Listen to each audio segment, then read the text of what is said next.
Darjeeling offbeat শুধু নামে যে অফবিট এমন নয়, প্রকৃত অর্থেই অফবিট।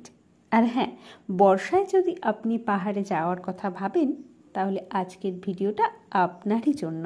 গিজগিজে শহুরে ভিড় থেকে অনেক দূরে, কোথাও দিগন্ত বিস্তৃত চা বাগানের মাঝে হোমস্টে, কোথাও বা ফার্মস্টের উঠোন দিয়ে বয়ে চলেছে নদী, আবার কোথাও পাইনের জঙ্গলে ঘেরা গ্রাম, আর আকাশ পরিষ্কার থাকলে ক্লিয়ার ভিউ অফ কাঞ্চনজঙ্ঘা।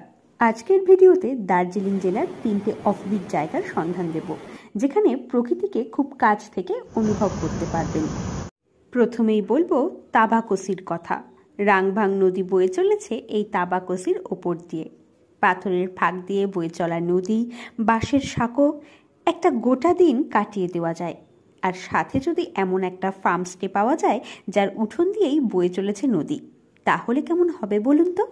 যখন খুশি নদীর ধারে পাথরে বসে পা ভেজানো, নদী দেখতে দেখতে মাথা আঁচড়ানো, আর স্টের উঠোনে এইরকম একটা জায়গায় বসে একটা অলস বিকেল কাটানো।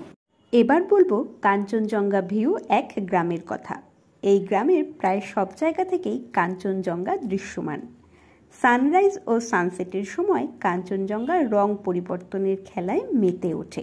সানরাইজের সময় গাঢ় সোনালি থেকে সোনালি আভা সরিয়ে আস্তে আস্তে সাদা বরফ জেগে ওঠে।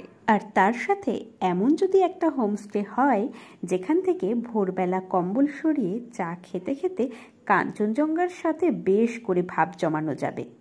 এই গ্রামটির নাম ধোত্রে। মায়াবী, দারুণ সুন্দর এই গ্রাম।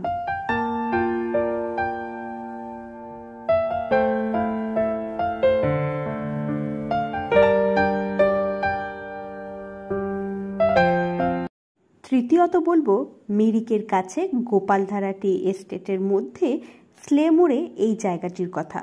চা বাগানের মধ্যেই হোমস্টেটি। হোমস্টে থেকে চা বাগানের অসাধারণ view, room view, balcony view সবই এক কথায় অপূর্ব। যদি আপনার মনে প্রশ্ন জাগে এখানে দেখার মতো কি আছে, আমি বলবো দেখার মতো তেমন কিছুই নেই, তবে প্রকৃতিকে অনুভব করা, খুব কাছ থেকে পাওয়া, শুধু এটার জন্যই বারবার ছুটে যাওয়া। যারা নিরিবিলিতে নিজের সাথে নিজের মতো করে কয়েকটা দিন কাটাতে চাইছেন তাদের জন্যই এই জায়গাগুলো। Save this video for your next trip and subscribe my channel for more such videos on North Bengal. Thank you.